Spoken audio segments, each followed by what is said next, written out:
هذه مسألة، أيهما أفضل، قراءة القرآن في رمضان أم تعلم وتعليم العلم؟ للعلماء فيها قولان، والمشهور عند الناس أن الإمام مالكا كان يترك مجلس الحديث ويقبل على قراءة القرآن، وهذا قول له، لكن له قول آخر لم يشتهر، أنه يرى أن تعليم العلم أفضل من إقراء القرآن، ولا سيما أن المرء يستطيع أن يجمع بينهما فيتعلم ويعلم العلم ويلقي بين الناس العلم، ويجعل له حظا وافرا من قراءة القرآن. وقد كان سلفه ابن عباس رضي الله عنهما يعلم الناس العلم وهو الحبر البحر رضي الله عنه، حتى ما ينسلخ الشهر إلا وقد علمهم أحكام الصيام. చూసారా? ఈ వీడియో మీరు విన్నారు, అర్థమైంది. కొంచెం కొంచెం కావచ్చు, నేను మిగతా విషయాలు చెప్తున్నాను. ఇబ్ను అబ్బాస్ రదియల్లాహు అన్హు ప్రస్తావన, మరియు మనం ఇప్పుడు రమదాన్లో ఉన్నాము, దానిని పురస్కరించుకొని ఏ ఆయత్ యొక్క తఫ్సీర్ చేస్తున్నామో అందులో హఫీజ్ అన్న పదం వచ్చింది. దానిని పురస్కరించుకొని, అంటే నేను మన తఫ్సీర్ క్లాస్కి మొత్తం బయటికి వెళ్ళటం లేదు, ఇందులో రకమైన సంబంధం ఉన్నది. ఇప్పుడు మీరు అరబీలో విన్నటువంటి విషయం ఏమిటంటే, సర్వసామాన్యంగా ప్రజల మధ్యలో ఏదైతే ప్రబలి ఉన్నదో ఒక మాట, అరే రంజాన్ వచ్చింది, ఇక వేరే క్లాసులు వద్దు, వేరే ధర్మ విద్యలు నేర్చుకునేది వద్దు, ఇంకా వేరే కేవలం ఖురాన్ చదువుతూ ఉండాలి. చివరికి ఇమాం మాలిక్ రహమతుల్లా అలీ గారి గురించి ఒక మాట చాలా ఫేమస్ అయి ఉన్నది, వైరల్ అయి ఉన్నది. ఏంటి? ఆయన హదీస్ చదివించడం మానుకొని ఖురాన్ యొక్క తిలావత్లో ఉండిపోయేవారు. అయితే ఈ షేఖ్ రాషిద్ అల్ బిదాహ్ హఫిదహుల్లా చెబుతున్నారు, ఇమాం మాలిక్ రహమతుల్లా అలీ వారి ఈ మాట ఫేమస్ అయింది, వైరల్ అయింది, కానీ ఆయనే స్వయంగా మరో ఉల్లేఖనం ఉన్నది. మనిషి తనకు అవసరమైనటువంటి తప్పనిసరి ధర్మ విద్య రమదాన్లో కూడా నేర్చుకుంటూ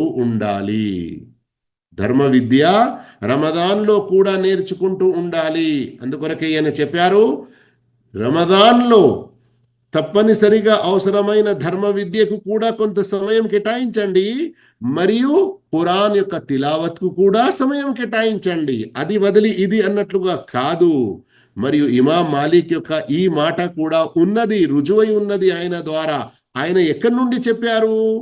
స్వయంగా ఇబ్ను అబ్బాస్ రదియల్లాహు తాలా అన్హు రమదాన్లో ఎక్కువగా ఖురాన్ ఏదైతే చదివేవారో, అదే సమయంలో కొంతమంది ప్రజలను, ముఖ్యంగా కొంతమంది విద్యార్థులను వారు కూడబెట్టుకొని వారికి ప్రత్యేకంగా కొంచెం విద్య నేర్పుతూ రమదాన్ పూర్తి అయ్యే లోపుగానే రమదాన్కు సంబంధించిన ముఖ్యమైన బోధనలన్నీ కూడా వారికి నేర్పేవారు.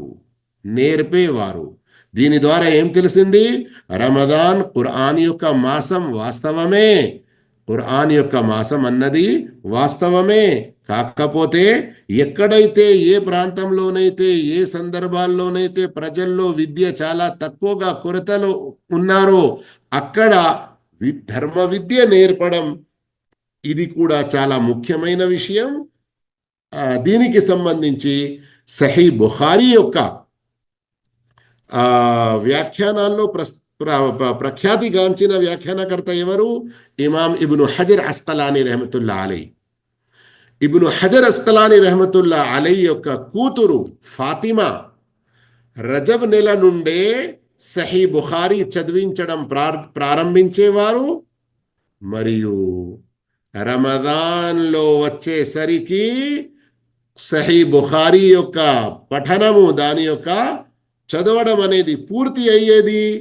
మరియు ఏ స్త్రీలైతే ఆమె వద్దకు వచ్చి వినేవారో వారిని మరికొంతమంది స్త్రీలను, పిల్లలను ప్రత్యేకంగా ఆ ఖత్మే బుఖారీ సందర్భంలో జమా చేసి వారి యొక్క తండ్రిని కూడా పిలిచేవారు. ఆయన కూడా అందులో పాల్గొని కొన్ని బోధనలు చేసేవారు. మరియు ఆ రోజు అందరూ వచ్చిన వారికి ఏదైనా తీపి పదార్థం, మరి కొంత వంటకాలు చేసి కూడా ఆమె తినిపించేవారు అని ఇమాం ఇబ్ను హజర్ రహమతుల్లా అలీ గారి కూతురు అయినటువంటి ఫాతిమా రహిమహల్లా వారి జీవిత చరిత్రలో ఉంది.